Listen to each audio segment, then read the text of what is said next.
बंधुओं, देश की अल्पसंख्यक आबादी दिन दूनी रात चौगुनी बढ़ रही है। हिंदू आबादी जो बहुसंख्यक है वो घट रही है।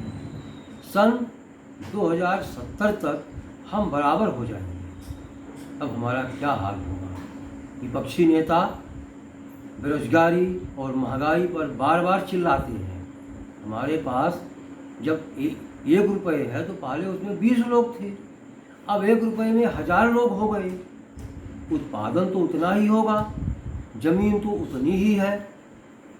हम कहाँ से बेरोजगारी और महंगाई दूर करेंगे?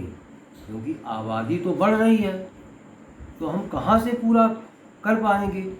उसी के एक विपक्षी नेताओं की पद लोलुपता, सत्ता लोलुपता भारत को कहाँ ले जाएगी? भारत एक दिन गुलाम हो जाएगा और हिंदू का अस्तित्व समाप्त हो जाएगा। उसी के संबंध में मैंने कुछ लिखा है, देखिएगा आप लोग। भारत के विपक्षी नेताओं की है क्या मंशा? सत्ता लोलुपता में वह भूल रहे देश की अस्मिता। उचित अनुचित का नहीं हो रहा उन्हें भान। अरे सत्ता लोलुपो, तुम कुंभकर्णी निद्रा में मत सो। चिल्लाते हो बेरोजगारी और महंगाई पर। अल्पसंख्यक आबादी दिन रात बढ़ रही चौगुनी, उस पर मुंह में दही जमा कर काट रहे हो कन्नी। 1 रुपये में पहले 20 लोग थे, अब उसमें 1000 से भी ज़्यादा हो रहे। तुम्हारे पास संसाधन है सीमित, उत्पादन जितना होगा उतना ही होगा। उत्पादन जितना होना है होगा उतना ही। जमीन, फैक्ट्री, सरकारी तंत्र में कितने लोग भरोगे? तुम अल्पसंख्यक आबादी बढ़ने का कर रहे हो समर्थन, जनसंख्या नियंत्रण बिल का कर रहे हो विरोध। तब क्यों चिल्लाते हो महंगाई बेरोजगारी पर? हाँ, सत्ताच्युत होकर हो तुम जरूर बेरोजगार। यह बेरोजगारी कभी नहीं होगी तुम्हारी दूर। तुम देश बांट रहे, देश को पुनः गुलामी में झोंक रहे।